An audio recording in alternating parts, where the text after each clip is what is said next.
امام قتیبہ رحمۃ اللہ علیہ نے اپنی کتاب عیون الاخیار میں ایک واقعہ لکھا ہے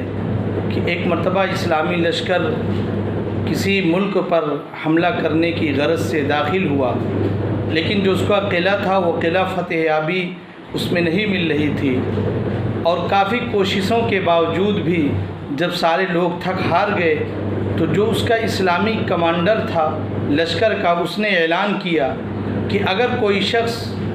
ایک راستہ صرف باقی ہے وہ بھی سرنگ کا، اس سرنگ کے راستے سے اگر کوئی محل کے اندر داخل ہو کر محل کا دروازہ کھول دے تو اگر کسی کے اندر یہ ہمت اور جرأت ہو تو یہ کام کرے، اور اگر وہ اپنا نام پیشکش کرنا چاہتا ہے تو پیشکش کرے، ورنہ خاموشی سے جیسا چاہے کر دے۔ آخر میں ہوا یہ کہ کوئی سرنگ کے اندر داخل ہوا،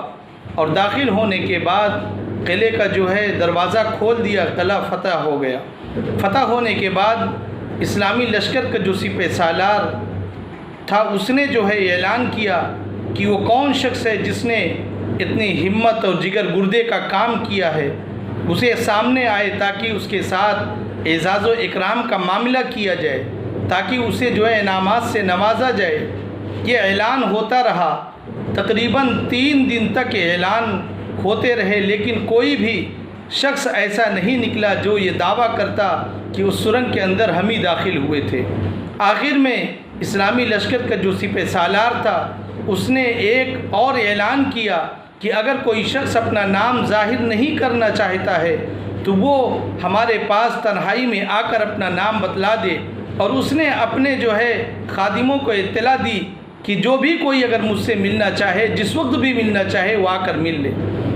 پھر جو ہے ایک شخص رات کے آخر پہر میں آتا ہے اور آنے کے بعد ان کے خادموں سے ملتا ہے اور کہتا ہے کہ ہمیں اسلامی لشکر کے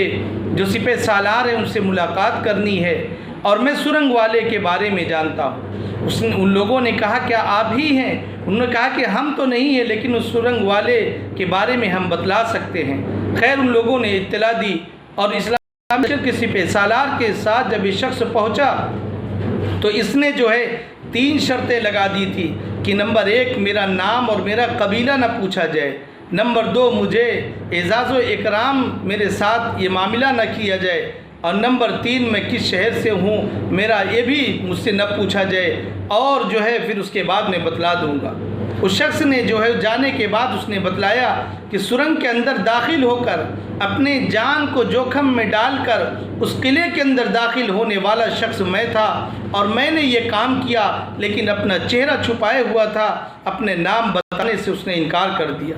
خیر آیا گیا، یہ واقعہ ہو گیا، لیکن جو اسلامی لشکر کا سپہ سالار تھا جب بھی وہ نماز پڑھتا تو نماز پڑھنے کے بعد ایک دعا کرتا کہ اے اللہ میرا حشر اس سرنگ والے کے ساتھ فرمانا، اے اللہ اس جیسا اخلاص ہمیں عطا فرمانا۔ میرے بھائی اور دوستوں، کاش کہ آج ہمارے درمیان میں بھی ایسے اخلاص کے ساتھ کام کرنے والے ہوتے، للہیت کے ساتھ کسی کی مدد کرنے والے ہوتے، کسی کے دکھ اور درد میں کام آنے والے ہوتے۔ وہ صرف ان کا جو ہے مطمع نظر اگر کوئی چیز ہو تو صرف اللہ کی ذات ہونی چاہیے۔ آج ہم تو کسی کے ساتھ کوئی معاملہ کرتے ہیں، ذرا سے کسی کے ساتھ جو ہے کوئی لین دین کا معاملہ کر دیتے ہیں، اس کی جو ہے مدد کرتے ہیں تو فوراً فوٹو کھینچ کر اس کو ہم جو ہے فیس بک پر ڈال دیتے ہیں۔ وہ شخص ذلیل ہوتا ہے، وہ شخص لیکن اتنا ضرورت مند ہوتا ہے کہ مجبوراً وہ اپنی فوٹو کھنچاتا ہے۔ میرے دوستوں اور بزرگوں، یہ معاملہ ہمیں بند کرنا چاہیے،